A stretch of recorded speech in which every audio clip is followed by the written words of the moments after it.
넷플릭스 참교육에서 청소년 마약 사건 다루고 있습니다. 실제 현실에서 발생하고 있는 사건들입니다. 제가 진행하는 사건들도 있고 저한테 의뢰를 하시거나 상담을 하시는 경우도 굉장히 많습니다.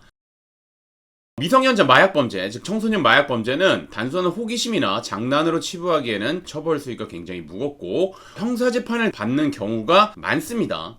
일반적으로 만 19세 미만인 경우에는 소년법을 적용해가지고 소년보호 재판을 받게 됩니다. 근데 마약 사건 같은 경우는 14세 이상인 경우에는 형사재판을 진행하는 경우가 굉장히 많습니다. 당연히 죄질이 굉장히 안 좋고 처벌수도 굉장히 무겁기 때문에 그런 거죠. 그렇기 때문에 미성년자 마약 사건은 초기부터 잘 대응해야 되고 최대한 가정법원에 소년보호 재판을 받을 수 있도록 대응해야 됩니다. 마약 사건이 시작이 되면 수사기관은 공범자의 진술이나 CCTV 영상, 공범자들끼리 주고받은 메시지 내역이나 이런 객관적인 자료를 바탕으로 조사를 합니다. 뿐만 아니라 소변 및 모발도 검사하게 됩니다. 이런 객관적인 자료를 바탕으로 조사하기 때문에 섣불리 혐의를 부인했다가는 오히려 더 엄중하게 처벌할 수 있습니다. 두려운 마음에 억울하다, 아니다 변명을 하게 됩니다. 특히나 미성년자인 경우는 부모님들이 그런 거를 또 얘기를 합니다. 굉장히 불리하죠. 왜냐면 수사에 적극적으로 임하는 것도 굉장히 중요한 겁니다. 객관적인 자료가 있음에도 불구하고 부인하고 있으면 수사기관에서는 굉장히 안 좋게 보겠죠. 수사 보고서에 다 올라갑니다. 그 내용이. 검사도 그걸 보게 되고 법원에 있는 판사님도 그걸 보게 되는 겁니다. 당연히 안 좋게 되겠죠. 그래서 섣불리 그렇게 대응하시면 안 된다는 거 말씀드리겠습니다. 마약류 관리하는 법률에 따라서 일반적으로 대마를 흡연하거나 소지하거나 이런 경우에는 5년 이하의 징역 또는 5천만 원 이하의 벌금에 처하도록 규정하고 있습니다. 그리고 대마를 매매한 경우에는 1년 이상의 유기징역에 처하도록 규정이 되어 있고요. 그 다음에 향정신성 의약품, 즉 필로폰, 케타민, 엑스터시 이런 거 같은 경우는 향정으로 분류되고 소지, 투약, 매매 이런 행위들을 하게 되면 10년 이하의 징역 또는 1억 원 이하의 벌금에 처하도록 규정하고 있습니다. 굉장히 처벌수위 높죠. 마약이 많이 퍼져 있기 때문에 그걸 최대한 막기 위해서 수사기관과 법원은 엄중하게 다루고 있고요. 엄중한 형을 선고하고 있습니다. 초범이니까 괜찮겠지, 한두 번 투약했으니까 괜찮겠지, 미성년자인데 괜찮겠지, 아닙니다. 여러분들 구속돼서 조사받는 경우도 꽤 많습니다. 그리고 이제 형사재판을 받게 되면 성인과 동일한 처벌이 내려질 수도 있습니다. 물론 소년인 거를 감안해가지고 형을 정해지지만 결코 가볍지 않게 성인에 준해서 내려집니다. 그러면 이제 어떻게 대응해야 되냐? 실제 투약하거나 마약 사건에 연루된 경우, 실제 범죄를 저지른 경우랑 실제 범죄 저지르지 않은 경우가 있습니다.